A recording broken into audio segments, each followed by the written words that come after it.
savolim bor edi. Mana birinchi magazin ochgansiz, keyin Yo'q. kurslarni ochgansiz deb Yo'q, o'yladim. yo'q, unaqa bo'lmagan. Chunki birinchi maktab ochganman. Maktabda stilistika bor edi, psixologiya bor edi, dietologiya bor edi. 3 xil yo'nalish bo'yicha ishlardik maktabda.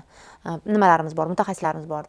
Sekin stilistikani o'rgangandan keyin ayollarga bazaviy garderob degan tushunchani o'rgatganman-da endi. Masalan, garderob bazasiga kiruvchi kiyimlar bor. Ular modadan qolmaydi hech qachon. Ular sifatli bo'lishi kerak va ularni olsangiz garderobingiz raznoобразие qilish mumkin degan narsani o'rgatganimdan keyin magazinlarga borib praktika qilishimiz kerak bo'lgan. Magazinlarga boraman, bazaviy kiyim topa olmayman. Oddiy oq rubashkani topolmayman. Oddiy klassik shimni kamda endi juda ham kam.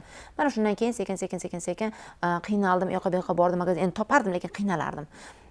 Va sekin uyga bir kun keldimda, keyin turmush o'rtog'imga aytdimki, adasi bitta magazin ochsam-da, kamgina kiyim olib kelib, o'sha kiyimlarimni ayollarga yetmayapti shu narsa ishlashimga deb aytganimda, keyin yo'q deganlar. Birinchi boshda yo'q deganlar.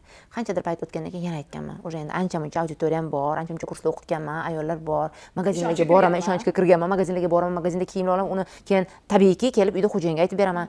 Keyin qanchadir vaqt o'tgandan keyin shu men magazinni ochishga yordam bergan ustozim, shu Zuhra degan qizimiz, uni ham magazini bor ikkita.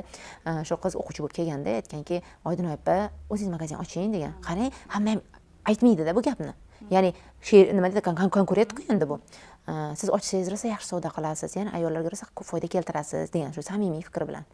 Keyin uyga kelib xo'jayinimga aytganman, shunaqa deyapti, qo'ychim Zuhra desam, "Mayli, mana endi tayyor bo'lding. Endi qilsak bo'ladi."